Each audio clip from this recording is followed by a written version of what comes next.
Saan na kaya si Mari? Sabi ko sa kanya, pumunta dito kay maghiram ako sa kanya ng pera. Saan na kaya si Mari? Ay, go. Oy, Mare! Andito na ako. Yung ihiramin mong pera na nandito na.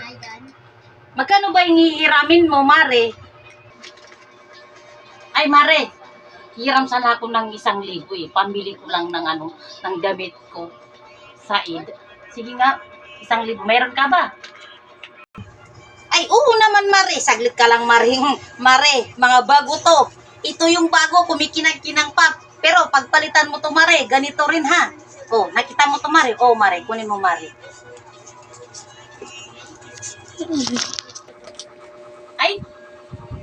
Ay, natutuwa nga, Mare.